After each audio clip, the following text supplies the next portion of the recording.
Hello and welcome to my channel Pharmacy in Depth, where we'll talk about pharmacy related topics in detail. Today in this video, we will see the mechanism of action of Digitalis. So let's start the video. Digitalis, which is also known as foxglove leaf, is obtained from dried leaves of plant Digitalis purpurea. It is commonly used as a cardiotonic agent, which is used to increase the cardiac output and to relieve venous congestion in case of congestive heart failure. Digoxin, Digitoxin, and Digitalis, all these drugs are derived from this foxglove plant and they are used in the treatment of congestive heart failure. Hence, they are classified under the category of cardiac glycosides. Other cardiac glycosides include the drugs like olendrin, bufalin, and obain, but digoxin is the most commonly used cardiac glycoside. These are some commonly used marketed drug products of digoxin. Here you can see tablet, solution, and injections.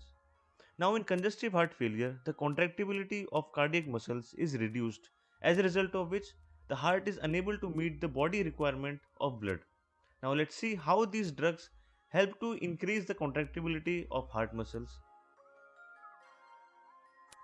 Now, let's see the mechanism of action of digoxin. But first, we will see the basic introduction of a myocardial cell. So, on the surface of a myocardial cell, there is a sodium-potassium ATPase pump. This pump will cause efflux of sodium ion and influx of potassium ion. That means sodium ion will move out of the cell and potassium ion will move inside the cell. This transport of ion across the cell membrane happens with consumption of ATP molecule. That is why this pump is called sodium-potassium ATPase pump. The next is a sodium-calcium exchanger. With help of this exchanger, sodium ion will move inside the cell. That means it will cause influx of sodium and efflux of calcium ion. That means calcium ion will move out of the cell. On the surface we have another channel called L-type calcium channel through which calcium ion will move inside the cell. In the cytoplasm of the cell, we have sarcoplasmic endoplasmic reticulum, on the surface of which we have ryanodine receptors, and we have sarcoplasmic endoplasmic reticulum calcium ATPase channels. Then we have actin and myosin filaments. Calcium will interact with these filaments and contraction will happen.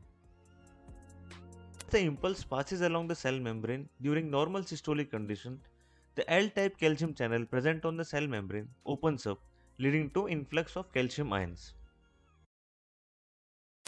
This calcium binds with the ryanodine receptors, which triggers the release of calcium from sarcoplasmic endoplasmic reticulum into the cytoplasm.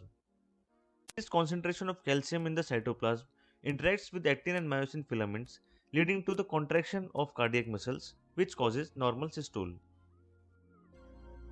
During diastole, that means relaxation of cardiac muscles, the calcium which is present in the cytoplasm moves back to the sarcoplasmic endoplasmic reticulum through SERCA. Excess calcium which has entered from extracellular species moves back to the extracellular with the help of sodium calcium exchanger, but this transport happens with exchange of sodium ions which moves from the extracellular space to the intracellular species.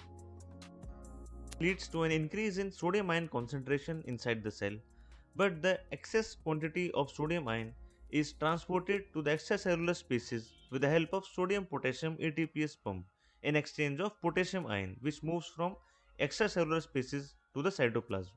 This is a normal cycle in a systolic and diastolic muscle contraction of heart.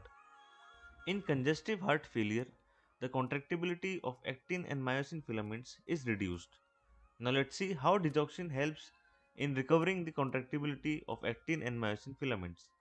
So digoxin binds from the potassium binding site of sodium-potassium ATPase pump, that is from the extracellular side. Binding inhibits the sodium-potassium ATPase pump, as a result of which sodium ion is unable to move in the extracellular spaces and its concentration in the cytoplasm increases.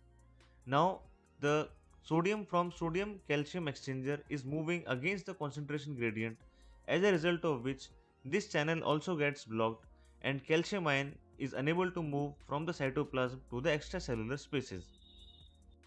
With each impulse, the calcium which is entering the cytoplasm from the L-type calcium channel is getting accumulated inside the cytoplasm. It is also getting accumulated in the sarcoplasmic endoplasmic reticulum. And now, when an impulse comes, there is a massive release of calcium in the cytoplasm from the sarcoplasmic endoplasmic reticulum, which leads to the contraction of actin and myosin filaments.